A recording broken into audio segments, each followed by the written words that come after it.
Hello everyone, we are Group 6. Our group is comprised of Eric Dittman, Elhassania Gross, Haley O'Connell, Yihan Zhao, and myself, Clara Newman. Today we will be presenting the problems, cause of issues, solutions, and also a SWOT analysis on the case study, Humor or Harassment.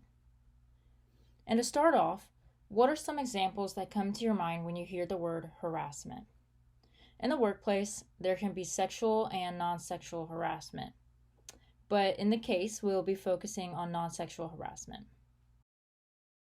Non-sexual harassment in the workplace can be considered as using racist slang, phrases, or nicknames, making negative comments about a coworker's personal religious beliefs, or maybe wearing clothing that could be offensive to a particular ethnic group. Keep these in mind as you might hear some examples later in the presentation. To give you a better understanding of the case, Haley will provide you with a brief summary. The purpose of this case study is to determine whether the featured name-calling is considered harassment or humor, and whether or not it should be reported to Human Resources. Seema, the protagonist, is a recent transfer from the Ankara office, located in Amsterdam. Jack, the antagonist, is also a recent transfer from Manchester, England, and Seema's new boss. Upon their first encounter, Jack said to Seema, My, how tiny you are. You must be the smallest woman on earth. He then nicknamed her Dot, all in front of the rest of their team members, which she found extremely embarrassing and insulting. To give a little bit of context, Seema is barely 5 feet tall and weighs 45 kilograms, which is 99 pounds. This can be considered a fairly small stature. Jack is the complete opposite, being described as a 6'5" pot-bellied Englishman. She was very taken aback by his remark, but tried to play it off, and replied to him with, Hello, Big Dot. So now Jack believes she has a sense of humor. They then proceeded with the rest of the meeting, and Seema almost forgot about the encounter. Jack is a really great leader, and it showed throughout the meeting why he was chosen. After 6 months of continued name-calling, the project was over half completed. A team dinner was to be held as a bonding and building affair. That evening, they also handed out awards to each of the team members. As Seema was called up for her award, she received positive comments from Jack, but then he added, Help, I'm short of money because my account manager's too small. But what a Turkish delight. She felt extremely embarrassed and held back tears as she stepped off the stage. She later told her husband of the night's previous events, as well as what had been happening throughout the last 6 months. Benhard, her husband, laughed at first and tried to excuse Jack's behavior, which Seema found discouraging. He offered some solutions after she showed how hurt his humor made her, such as asking Jack to stop the name-calling or quitting the project altogether. She countered all of his arguments, saying she didn't want to be the killjoy of the tight-knit group, and that they were far too along for her to quit now. Later that night, she researched the Human Resource Department of Dirksen Hall. The website stressed their commitment to creating a work environment free from discrimination and harassment, one in which diversity was valued and all employees were accorded dignity, courtesy, and respect. With such a promising statement, Seema felt empowered to email the Human Resource Department about the issues she had been experiencing, until she stopped cold. With the project already over halfway done, was it worth ruining all the projects that had been made? Through problem recognition, I was able to find quite a few problems with the case. Because Dirksen Hall has a commitment to creating a work environment free from discrimination and harassment, where employees should feel accorded with dignity and respect, Jack is not contributing to that same environment through comments such as calling Seema Dot in front of her colleagues. Also, Seema was really taken aback by Jack when he first called her Dot, so without even thinking, she called him Big Dot, and this was a problem because it gave Jack the sense that she was okay with the nickname. Jack comes from a British culture where humor is very different, which stands as a problem because Seema is not used to that type of humor as she is from a Turkish Muslim culture. And another problem with Jack not committing to a harassment-free environment was during the Dirksen Hall team globes. Jack concluded Seema's award by saying, "Hope, I'm short of money because my account manager's too small, but what a Turkish delight." This was followed by a loud applause from Seema's colleagues. Seema has become so fed up with Jack after the awards, she doesn't want to tell him to stop because she doesn't want to be a killjoy to her other colleagues. Her husband proposed that she quit, but that would be a problem because it'd be exonerating Jack for his behavior. Instead, Seema logged onto her computer and started typing to both the HR director and the company's ombudsman and head of social responsibility. Seema suddenly stopped typing and felt conflicted. Since Project Saman was more than halfway finished, how could she complain or quit now? In this case, the causes of this issue can be included mainly in 4 parts, which are poor communication, poor management, high-stress work environment, and cross-cultural conflicts. For poor communication, Selma failed to directly express her uncomfortable feelings to Jack, not only in the beginning, but also for the following 6 months. Although this doesn't make it an encouragement of Jack's behaviors, but due to the poor communication between Selma and Jack, he might not even realize that he's making Selma feeling uncomfortable. She might also has concerns confronting with Jack in person, but she also failed to communicate it with the HR department. For poor management, as a project leader, which is also a management level position, Jack failed to provide a healthy work environment for his employees because he even called Selma's nickname in front of the entire team and get laughs. The company has commitment of creating a healthy work environment, which all their employees should be treated with respect, dignity, courtesy, and all diversities should be valued. Also, as Dirksen Hall's CFO, Harold Vanderland tolerated Jack's behaviors and did nothing about it, which is also a failure of providing a healthy work environment. As for high-stress work environment, in this case, the project they're working on is very huge and involves many people. So with the intense pressure of this project, Selma has concerns becoming a joy killers within the team. Because Jack is well respected in the team and everyone laughs at his joke. So with the high working pressure, it seems like the team is having a good time and Selma has concerns not to ruin it.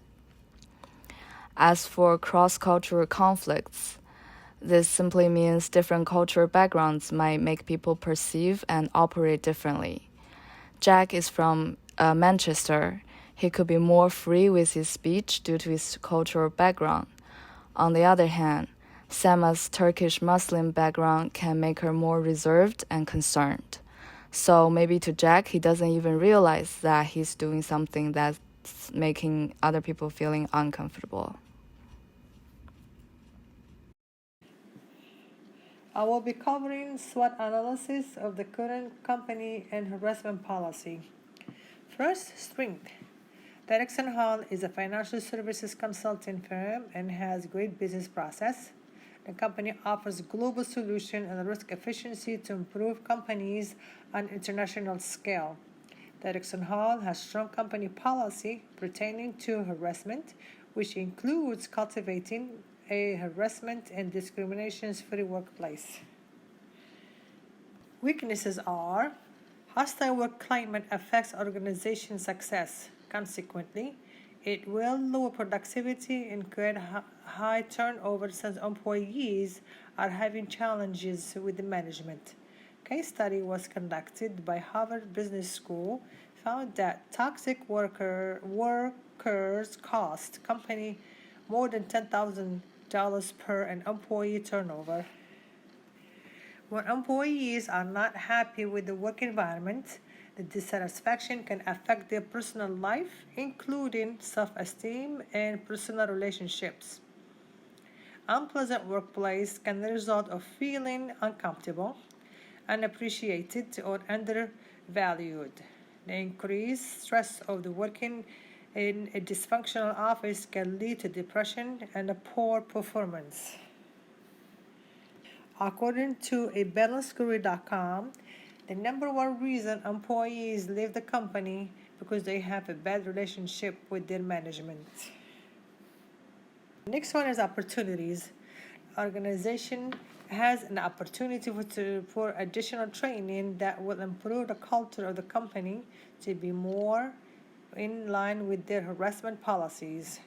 This will also help mitigate any potential future exposure. Employers must take an action to avoid employees are harassed based on any of the top 20 legally protected classes. Also, the company should have team building exercises with undertone pertaining to harassment. This will connect the employees by strength communications and allow SEMA to informally address their concerns. According to the blog hotspot.com, team outing is a great way to facilitate bonding with the team members, and it can reduce employee stress. Last but not least, threats. Employer is liable for actions by its management team, employees, and customers. Work harassment will have a negative effect on the brand's image. As a result, the client will not trust organization and its management. Absolutely critical for a company to overall computation must avoid negative brand identity. Potential lawsuits also pose a threat. Harassment and discrimination lawsuits generally carry the highest potential financial penalties. Does anybody has any question regarding SWOT analysis? I'll be glad to answer the questions. Hello, everybody. My name is Eric Dittman, and basically, I'm doing my presentation on the solutions that HR could take to end workplace harassment. And I'm going to go over 5 important points that they utilize in ending the workplace harassment. Okay, the first one would be commit to battling bias. Instead of focusing on behaviors employees should not engage in, promote activities and discussions that focus on behaviors the organization wants to encourage. The second one would be encourage bystander intervention. And basically, human resources should emphasize the importance of bystanders stepping forward when they witness harassment. So don't be silent. Don't fear retaliation, because human resources will not put up with that. That's part of their policy, and they strongly adhere to that. 1 in 3 women and more than 1 in 10 men have been victims of sexual harassment. So with that being said, definitely I feel that encouraging bystander intervention is very important. The third one, hold people accountable. Wherever people work, industry or I guess corporations, where harassment is happening, it will stop when people are held accountable, regardless of who they are or where they work. I would say that a lot of executives sometimes feel immune to this, and they think that because they control human resources that they can get away with it. But that's in the past. Nowadays, it's been definitely, I guess, taken care of by federal lawsuits, and that definitely curbs their behavior, and a lot of them currently know that it will not be tolerated in the workplace, and human resources enforces it very vigorously as far as federal compliance. So basically, hold people accountable. That's the one of the human resources, I guess, important communication devices that they utilize. Other ways to build safer workplace cultures include implementing periodic surveys and cultural audits and discussing anti-harassment policies. They have meetings basically to discuss these surveys and cultures and these culture audits. And basically that's a great way to stop workplace harassment, and it's a good solution. Create a speak-up culture. The Equal Opportunity Commission, EEOC, was founded in 2016, and it found between 25% and 85% of women experience sexual harassment in the workplace. But an organization can't correct a problem if it's unaware that one exists. So employers should create a culture in which everyone in the organization feels comfortable speaking up when there is a problem. Provide multiple outlets to report transgressions, including a hotline and third-party services, as well as an open-door HR department. That is extremely important, and that is a great solution. I commend them on that. Let's see. Don't brush off employee concerns. Don't sweep it under the rug. That's definitely a big solution. Take every complaint very seriously, even if it's a joke.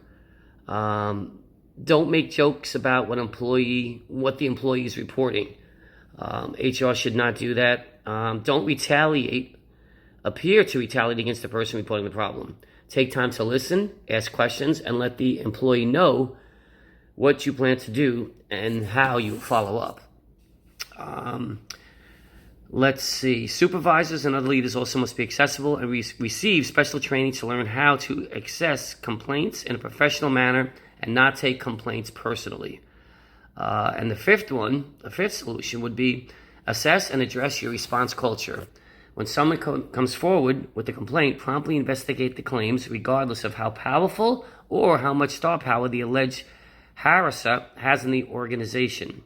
Companies are obligated to conduct a thorough, good faith investigation, and in the process must be treated in as a confidential manner as possible. Below you will find 4 quotes that I found to be very important from the case. First being, my, how tiny you are. You must be the smallest woman on earth. Hello, Dot. You might work for a European company and be married to a European Christian and be moving to Europe, but you are still a Turkish Muslim. Don't forget where you come from. He's just an uncouth salesman who likes his beer too much. Everyone laughs at his jokes, and they respect him too. The whole team prides itself on being close and informal and having a good time, even when we're under intense pressure. I don't want to be the killjoy. Thank you for listening to us present on our case study, Humor or Harassment, and please feel free to reach out with any questions you may have.